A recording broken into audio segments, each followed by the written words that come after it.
ককবরক ভাষা রোমান লিপিতে চায়। জনজাতিদের দাবিতে লাগাতার অশান্তি ত্রিপুরায়। এবার বিক্ষোভের মাঝে মুখ খুললেন মুখ্যমন্ত্রী।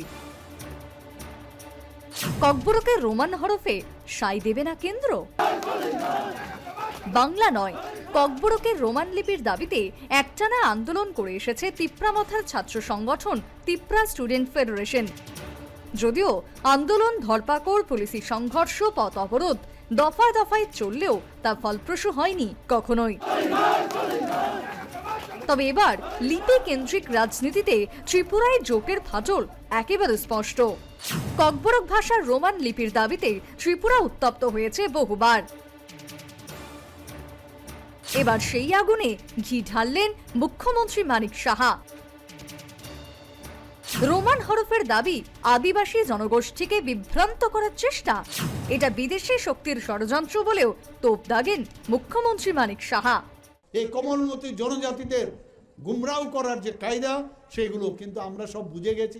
আমরা বলেছি, আমাদের কেন্দ্রীয় যে নেতৃত্ব তারা বলছেন যে ইন্ডিজিনাস স্ক্রিপ্ট আপনাদের বানাতে হবে, আদারওয়াইজ কোনো অবস্থায় যা খুশি করতে পারো, কিন্তু কোনো অবস্থায় সেটাকে আমরা অ্যাকসেপ্ট করবো না, বন্ধ করবো। লিপি কেন্দ্রিক রাজনীতিতে যখন ফাটল শাসক শরীরে, তখন মথার দাবিকে পরোক্ষ সমর্থন জানিয়ে হাত গুটিয়ে মজা দেখছে সিপিএম। এডিসি নির্বাচন যত এগিয়ে আসছে, ততই রোমান হরফ বিতর্ক ত্রিপুরার আদিবাসী রাজনীতিতে বড়সড় নির্বাচনী ইস্যুতে পরিণত হচ্ছে। মত প্রকাশ সিপিএম রাজ্য সম্পাদক জিতেন্দ্র চৌধুরীর। আজকে মাননীয় মুখ্যমন্ত্রী সম্পূর্ণ উল্টা জিনিস বলে এই দুইটা দল একটা হঠকারী রাজনীতি করছেন। আমি বলবো সরকার একটা মেকানিজম করুক, একটা রেফারেন্ডাম করুক। ত্রিপুরা রাজ্যের ককবরক স্পিকিং পিপল তারা কোন স্ক্রিপ্ট চায়, বাংলা না রোমান না দেবনাগরী না মুখ্যমন্ত্রীর প্রস্তাব অনুযায়ী নতুন কিছু তৈরি করা, সেখানে মেজরিটি যেটা চাইবে এটাই হোক।